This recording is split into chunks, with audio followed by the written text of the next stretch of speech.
最近苹果发售了他们的第4代 AirPods， 跟往常一样啊，有2个版本，出了一款有线充电的990元普通版本。这次的无线充电盒版除了充电盒不同以外啊，竟然还加入了主动降噪功能，卖1399元，这有点出乎我的意料之外。不过想一想，确实也是情理之中，毕竟这种耳机形态它的牙膏可挤的不多了啊。而且如果我们单从官网给出的功能列表上来看，相比起它的前辈 AirPods 3啊，4代的 NAC 主动降噪版本呢，给人的感觉其实更接近于 AirPods Pro 2代，所以我相信很多准备今年从上一代升级耳机的朋友可能会纠结，我到底是换最新而且价格更实惠的 AirPods 4 ANC 降噪版，还是咱 AirPods 的 OG Pro 2代呢？那么今天的视频呢，我就会从外观、舒适度、操作逻辑、续航、降噪效果、音质、通话质量等等方面全面的对比这2款耳机。我相信呢，当你看完这期视频，不但会对于这2款耳机有一个更好的理解，同时也能够找到更适合你的那一款。OK， 废话不多说首先是在外观上 ，AirPods 4的充电盒要明显比 Pro 2窄很多，但是它要稍微的高1毫米。2款耳机盒的前方呢都有一个小灯，可以指示目前耳机盒的状态，比如说正在充电、配对中等等。不过 Pro 2代的灯是可以看见一个小孔的，而 AirPods 4则是第一次把这个灯完全隐藏了起来，只要不亮你就看不到它。所以即使大家从它的外表上如果分辨不出来，看这个灯的位置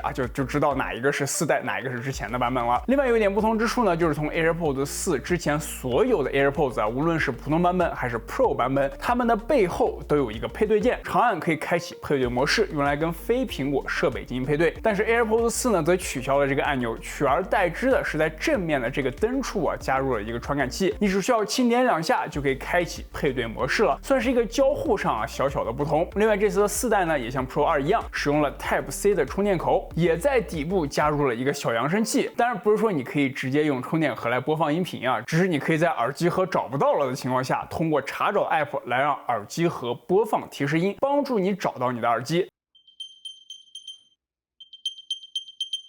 不过这里苹果也在 AirPods 4上阉割掉了用来精确定位的 U1 芯片，所以你是无法像 Pro 2那样精确定位到0.几米的范围。所以如果是在家中、办公室等小场景内通过扬声器的提示音，依旧可以很轻松的找到你的耳机。但如果是像机场车站等更加开放的场景遗失的话，可能就不像 Pro 2那样好定位了。另外 AirPods Pro 2代的充电盒跟 AirPods 3一样，都是支持 MagSafe 的，可以使用手机的磁吸充电器来充电。但是 AirPods 4呢，可能是因为机身实在是太小了，可以看到它底部屏的部分甚至还没有 MagSafe 充电器外侧的磁吸圈大，所以自然呢它是吸不住了。当然降噪版本的充电盒依旧是可以进行无线充电的，也可以吸在 Apple Watch 的充电器上，只是吸不住手机的 MagSafe 了。接着我们打开耳机盒，耳机本身外观上最大的不同之处是苹果的 AirPods 普通版本一直是一个半入耳的设计，而 Pro 系列呢则需要搭配硅胶耳塞的入耳式设计。半入耳嘛，顾名思义就是在戴上时你的耳机并不会将耳朵完全密封住，耳机就是通过它的弧度轻轻的挂在耳朵上的。好处是戴上非常无感，有时候甚至会忘记耳机的存在。而 Pro 版本呢，则是会通过硅胶耳塞以及它本身的弧度来佩戴，总体上舒适度会比半入耳差一些，但是好处是能够带来更好的密封性。这也是为什么苹果最早只在 Pro 版本加入降噪功能的原因之一。像这种半入耳的降噪，其实它的算法会更复杂一些。至于具体它的舒适度上差距有多少，这么说吧，这个世界上它有2种人一种是像我一样对于耳塞不是特别敏感的，对于我来说呢，他们的舒适度差距我会这样形容 ：AirPods 2的舒适度是很棒，2-3个小时的佩戴基本不会对我造成任何的不适。只有呢，当我是坐回国时这10几个小时的国际航班时，才会在5个小时左右它快没电的时候，耳朵有一点被撑大的痛感。但是基本上把它拿下来，放到充电盒里充会儿电休息个10到20分钟，又可以佩戴一轮了。而 AirPods 4呢，对于我来说就是那种我戴上以后，如果我不放歌，只是开着通透模式我可能会完全忘记戴着耳机这回事的这种舒适度。苹果在这个耳机的人体工学这几年确实是下了大功夫。然后呢，还有另一种人他就是完全接受不了入耳式耳机。我有一对朋友夫妇他们都是这样的用户。他们在去年购买了 Pro 2之后即使换了最小的 XS 耳塞也是1分钟都忍不下去。最后他们强迫自己坚持使用了1周，想看看能否习惯。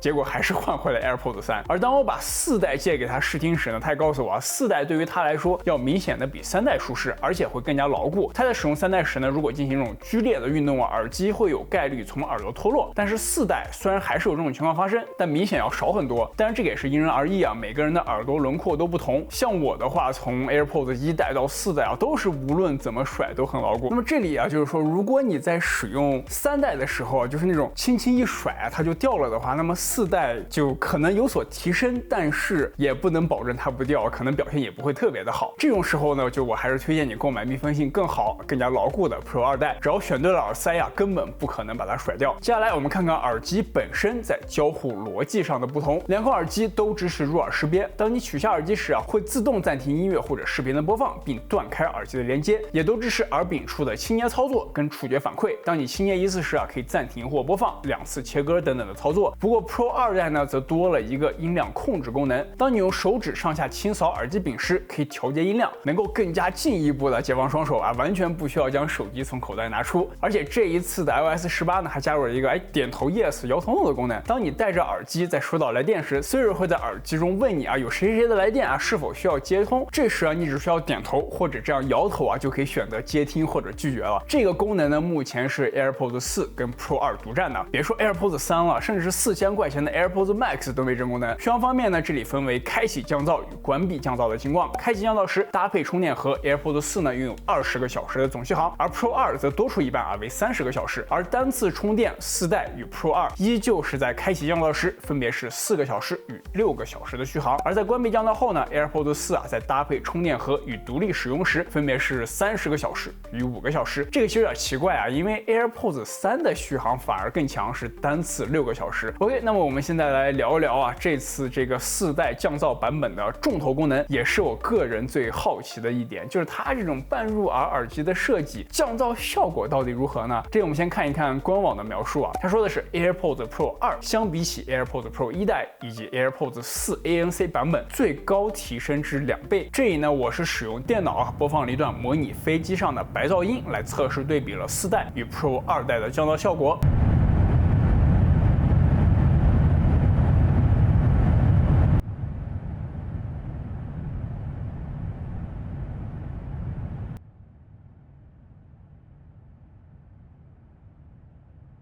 那为了更加量化这个结果我还做了这样一个测试。首先，我将视频的音量调节到最大，同时将 Windows 的音量调节到 AirPods Pro 2代能够将噪音完全消除的最大位置，做一个100%的基准。然后呢，带上 AirPods 4代，慢慢的将视频音量降低，直到4代能够近乎完全消除噪音。这样可以看出在我这个不是特别严谨的测试下，4代大概确实是能够达到 Pro 250%左右的降噪效果。作为一款不通过硅胶耳塞密封的半入耳耳机表现还是很不错的。在像日常通勤、健身房等中噪音场景下，肯定是要远优于不带主动降噪的 AirPods 的。除了降噪以外呢，两款耳机也都支持通透模式。我本来以为就是 AirPods Pro 2的通透模式已经无敌了，但是4的通透模式还要更好当然，其中一个主要的原因是因为它本来就是半入耳自带通透。OK， 那么对于音频播放时的主动降噪与通透功能，我们就聊到这里。接下来我们看看通话时的麦克风降噪效果。苹果之前呢，分别在 iOS 15与16.4中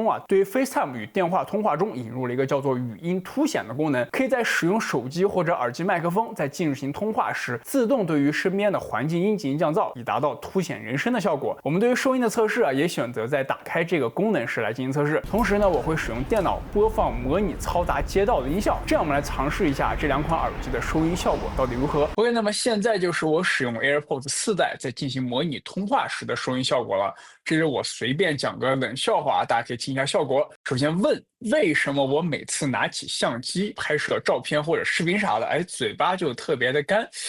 这为什么呢？大家可以暂停一下视频思考一下，在弹幕中打出你的答案。3、2、1，因为我总是含沙射影。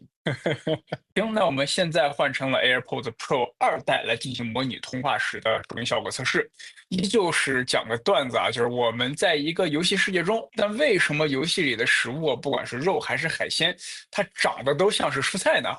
依旧大家可以暂停猜一下，并在弹幕中打出你的答案。3、2、1，因为我们在一款像素游戏中，这里感谢夏虫我提供的这些非常冷的冷笑话。OK，以上就是这两款耳机在通话时的收音效果，大家觉得哪一款更好呢？那么最后的最后啊，我们来聊聊音质。这里我为什么把耳机的音质放到最后聊呢？主要是因为这两款耳机的效果啊，确实挺接近。我尝试过使用 iPhone 共享音频的功能，左右耳分别带着4与 Pro 2来播放歌曲，中高频的部分呢，我个人都听不太出区别啊。但是很明显的一点是，在同一个音量档位上 ，AirPods Pro 2的整体音量会更大一些，当然也是因为它有更好的密封性啊。而当我们手动将它的音量调至差不多时，也能感觉出啊 Pro 2的低频会比4强一点点，其他地方呢基本是没有很明显的区别的。而且 AirPods 的非 Max 系列啊，本身也不是以音质为卖点，而是与苹果生态高度结合的应用性、舒适性为主。所以说真的，对于大部分人来说，这两款在音质上的差别，我觉得其实不太能造成选购上的决定性。OK， 那么我们应该是把这两款耳机所有的相同与不同处啊都概括到了。我相信大家看到这里啊，也对于哪款更适合自己也已经有了数。用最简单的话来说啊，其实就是如果你对噪音完全无法容忍，希望有更好的降噪效果、更稳固的佩戴，并且能够对舒适度做出一点点的妥协的话，那么我非常推荐入手 AirPods Pro 2。而如果你平时呢对于噪音的敏感度不是特别高，能够满足于中等的降噪效果，同时注重于绝对的舒适度的话，那么 AirPods 4的主动降噪版啊，绝对是版本的神。而 AirPods 4的普通版呢，我个人认为其实就不是那么香了啊！除了耳机本身没有降噪以外，它的耳机盒呢既没有无线充电，也没有丢失时播放音频的功能。对于2、3代 AirPods 的用户啊，我觉得不是一个很必要的升级。OK， 那么今天的视频就到这里了。如果你喜欢这期视频，别忘了点赞、收藏、转发以及关注我的频道。我是波波，我们下期视频再见，拜拜。